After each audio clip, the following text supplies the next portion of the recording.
Hey Clashers, I have seen this Meteor Golem and Thrower combination from another content creator, and he was quite successful with that. So I thought, hey, this looks interesting, so let's give it a try in Legends and see how we can perform with it.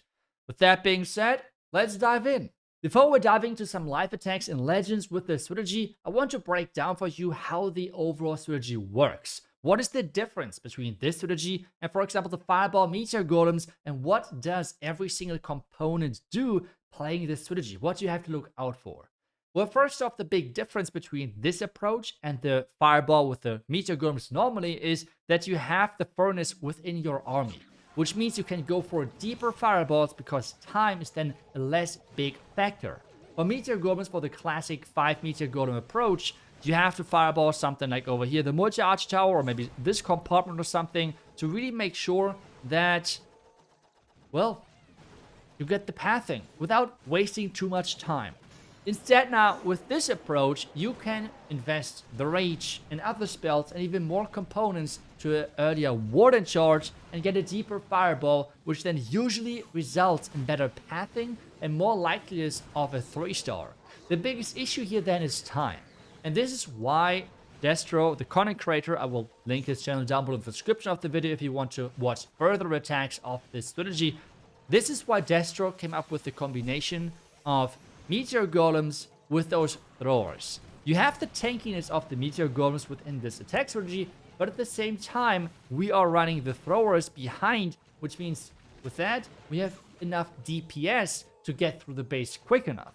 So this combination is what makes this attack so good.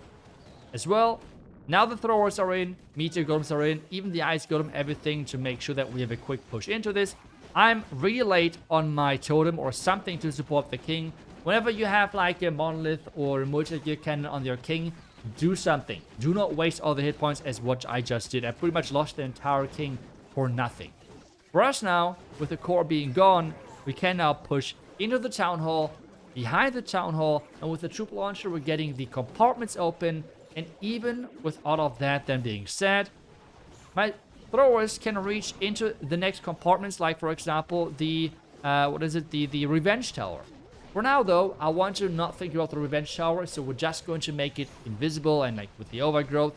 Then we have the rocket spear on the Roy champion. This is what he is running. I mean, you guys know I'm a huge fan of the snowflake, but again, use whatever equipments you like, okay? This is not a video where I try to convince anyone about specific equipments. This is just literally saying, hey, he is running the rocket spear there. The only difference I did with this is removing the ice block, which I feel like I'm not a big fan of. If you're good enough, you usually do not need the ice block if you're quick enough with the invis spells. But if you need it, completely fine, take it. On this one, we're sniping now inside this core, the revenge tower, because the throwers have a big enough range. And again, we have to push on the outside, we have to push on the inside, and this is actually a crushing 3-star. Only time was close in the end. So I feel like by now you have clearly understood what the thinking, what the approach of the strategy looks like. And now I would say we're bringing it to Legends. Let's see how well this works and how well we can perform with this hybrid between Meteor Golems and throwers. Okay, now let's put everything which we have just learned into this. So we have, first off, my base yet again. Like, everyone is running this base or like a style of this base, or it's kind of crazy. But still, we want to get the fireball. And the great thing with this is that you can get somewhat deep fireballs. And I feel like I would like to get the fireball onto this one right here. And with that, let's get the invis so we do not rule the clank castle. Fireball right away. Ooh, that might be late. That might be late. Okay, it's still fine. I would just use another invis because I am scared of that headhunter. Not gonna lie. This headhunter scares me quite a bit. But I really want to interrupt the ring now. For that, we have the furnace in this army composition to speed things up. We can rage in just a second because I feel like we have to rage for this. Let's do it. We still have another invis versus the minion prince if we have to. Let's actually use a test rune just to be safe. Ooh, there we go. Invis, perfect. So that already looks promising. I would still not want to go way further than like 1 minute 20 seconds of like one walking. I feel like after that we should try to start our smash. So I would like to, if possible, get maybe Do we get the storages? I'm not sure. Let's see. I put, like, this is, by the way, the goal of this base. We have a rage tower area, but then there are storages behind, which means you do not cutting the ring. And then there are builder huts next to it, which can, like, repair those storages back up. So this is why things take quite a bit of time to actually get through. So, like this. We have, oh, the ice golem. I do not have an ice golem normally in my army, so that's why I like to forget it. So let's wait until the royal champion coming over. We can block this right here. We have rocket loon. Let's do this. Rocket loon is just there to, like, better trigger traps. Warden is taking a lot of damage. That's unfortunate, but it's fine for now. It's fine for now. Let's add the royal champion down here. We have the opening in the core, so that is good for us. We can freeze this. That's really, really nice. Is something going in? Yes, the queen is going in. That's awesome. Let's pop this. Let's distract this back here. We have the royal champion ability right now, so she's staying back. We have this thing going down. Let's get the overgrowth ready for this top side as soon as the rage tower triggers. Just like that. We have the poison for, I think, the defending queen, as she's doing quite some damage. More damage than what the king sometimes does. We have the royal champion still going strong, which is great. Queen going there as well. We go with, yes, cheeky goblins and such for cleanup. But still, let's see if we can finish strong on this back end. We have now the distraction. Let's use the invis here. Like, that's good. Minions at the top side. Headhunters for cleanup. Just some wall break because I have a wall break left. But this looks already solid. This looks solid. Nice. Nice. Yeah, time can be close. I mean, that's obviously the thing, right? Time can be close. But overall, that worked quite well. I have no clue how I would have interrupted the ring otherwise. I think I could have just not fireballed over there. I would have had to fireball somewhere different. So the Fern is helping quite a bit. And overall, the DPS later on from the throwers is a nice touch as well. Let's go. We have a core rage tower. This, in theory, should be perfect for us, I think.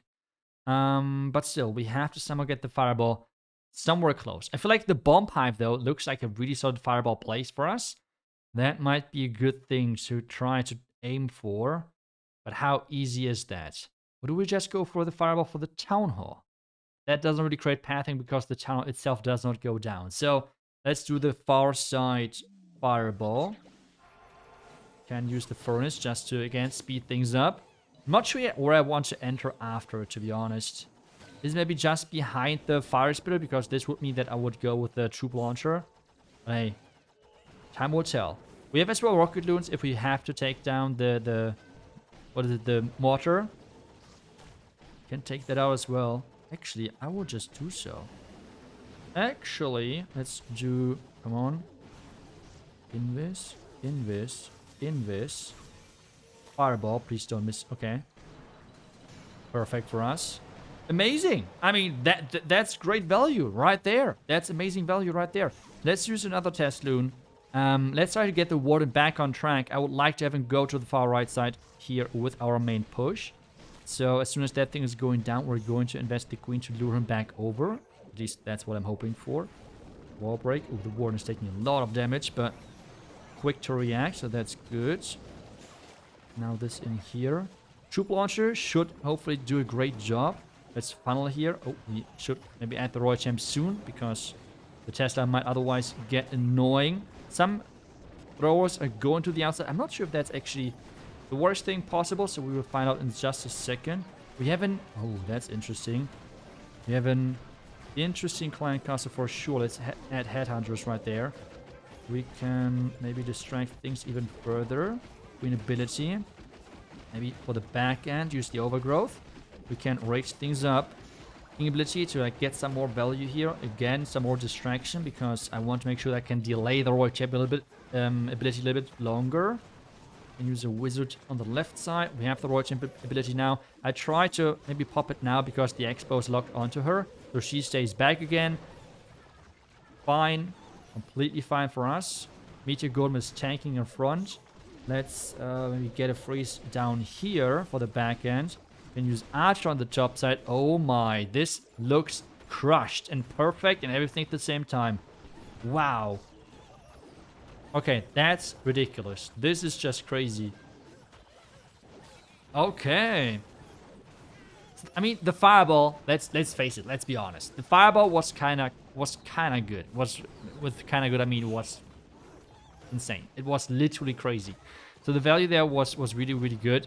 The question now is, would have this tripled without the furnace, without the extra support, and with the classic Meteor Golem strategy? Because I think, just looking at the time, I think it would have maybe time failed. Maybe that would have been a big issue for us. Not 1% sure, but at least this attack crushed it. That's all I can say. So if you want to give it a try, I will have the link of Destro put down below in the description of the video for his YouTube channel if you want to learn more about this strategy. And yeah, I mean, it is something different than just the Meteor Golems. I would assume only Meteor Golems are stronger if you just go purely based on strength. But this one is what makes this, again, a little bit stronger in general, maybe, is because it's a little bit more niche. A lot of bases right now are set up against quick fireballs, which means you're trying to avoid giving people a really quick fireball with a lot of value. This strategy, though, is a little bit more ward and charge heavy, which means you can ward and charge for a little bit longer with the furnace. You have more support there, so not sure. I mean, it's more niche, but it works great. I mean, that's for sure something which we have learned. I hope overall you enjoyed the video. As always, thank you so much for watching the video. I wish you guys back tomorrow with the next class video. Until then, see ya, and bye-bye.